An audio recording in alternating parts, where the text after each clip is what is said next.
الشيطان الرجيم. بسم الله الرحمن الرحيم. لا حول ولا قوة إلا بالله العلي العظيم.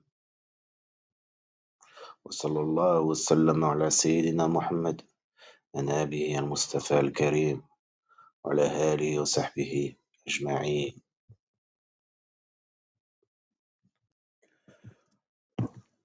Aujourd'hui, nous allons aborder un sujet qui est peu courant dans le domaine de la guérison par la ruqya. C'est celui du qarin, de notre clone éthérique. J'ai voulu accentuer un, un- un audio pour ce sujet, puisque je considère que le qarin a une position déterminante dans les mots occultes. Il est celui qui est le pivot entre le monde visible et le monde invisible, car il assure la porte d'entrée de toutes les énergies. Quand je dis énergie, vous comprenez bien de quoi je traite, qui viennent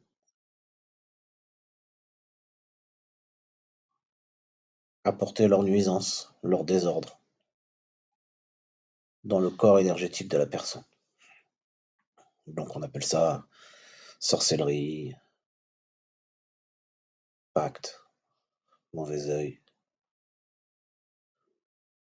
et tout autre mot occulte, dont la liste n'est pas exhaustive.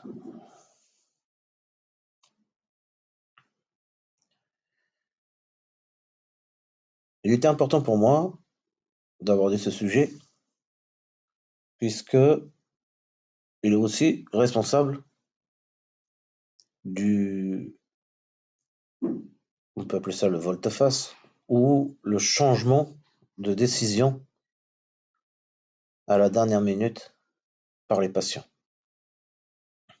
Il faut bien comprendre que le qarin a un pouvoir de chuchoter à l'oreille que vous n'imaginez même pas. Vous pensez parfois que vous prenez vous-même vos propres décisions. Or, la décision n'émane même pas de vous. C'est le qarin qui, dans un moment de détresse, dans un moment de sabotage, refuse la guérison, puisque il s'est allié avec les entités et il veut que la situation perdure. Il ne veut pas perdre le contrôle. Ce pseudo coup d'état qu'il a fait à l'intérieur de vous, dans lequel il a les pleins pouvoirs, il ne veut pas passer à l'état second et être celui qui devra s'adapter, se nourrir de votre propre personne. C'est pour ça, c'est la raison pour laquelle de nombreuses personnes, sur une volonté et une intention saine, viennent pour faire un soin et, à la dernière minute, déclinent avec des raisons qui sont, pour la plupart du temps, fantaisistes. À notre niveau, on comprend très bien ce qui s'est passé. Si la personne met autant d'énergie au départ et qu'elle décline, l'explication, euh, si elle n'est pas rationnelle, c'est-à-dire si elle ne s'explique pas par les mondanités ou les limites les limites que l'on peut avoir, que ce soit financier, que ce soit en termes de disponibilité ou de considération autre, c'est qu'elles viennent de l'intérieur, donc plus précisément du qarin. Donc c'est pour ça que j'ai décidé de faire de partager une explication du rôle du qarin de manière très détaillée.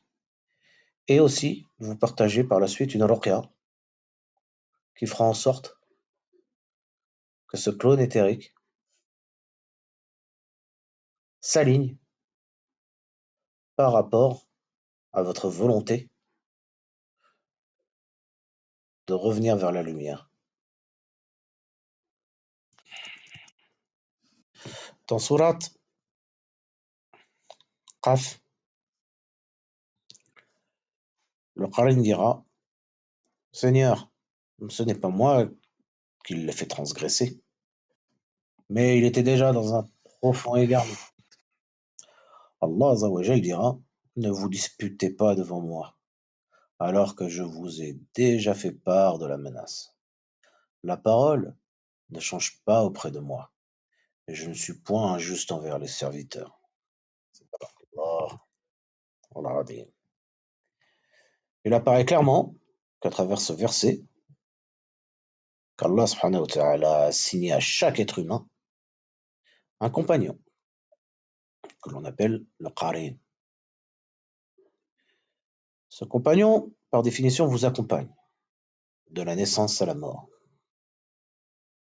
C'est peut-être un compagnon de bien ou un compagnon de mal. Par ce compagnon, sa nature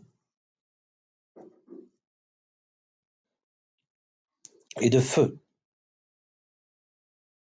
car l'âme de l'homme est aussi de nature de feu.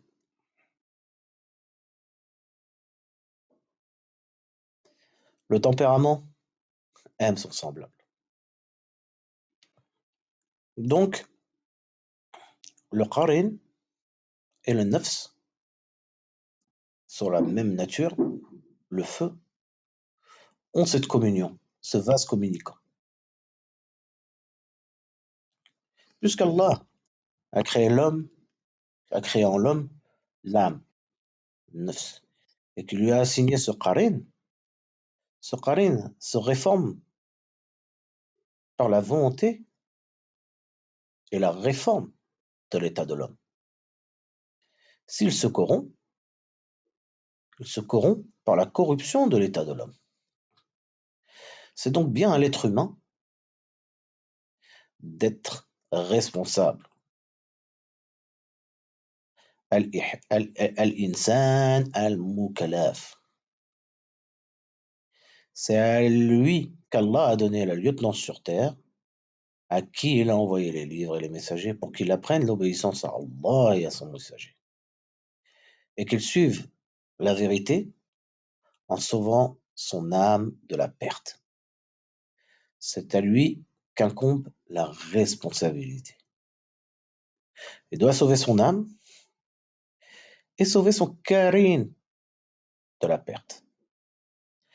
L'être humain est responsable de lui-même, responsable de son qarin et responsable de ceux qui sont à sa charge.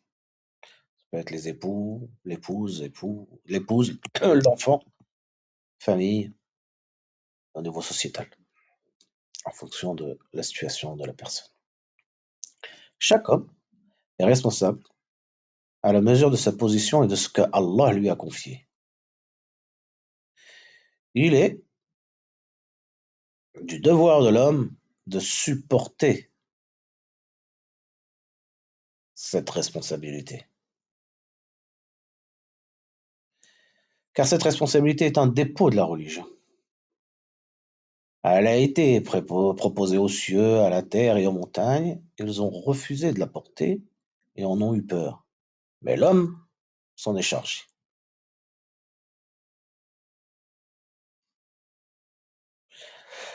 L'homme, par nature, a un tempérament donc de feu. Et le feu a pour nature l'injustice. Nous trouvons donc une équation mathématique et une application sage dans la loi qu'Allah a déposée dans la création de l'homme. Il l'a créé composé d'une âme, nafs, d'un corps, d'un esprit, ar-ruh, d'un cœur et d'une raison. et il a assigné à chacun de ces joyaux une fonction spécifique.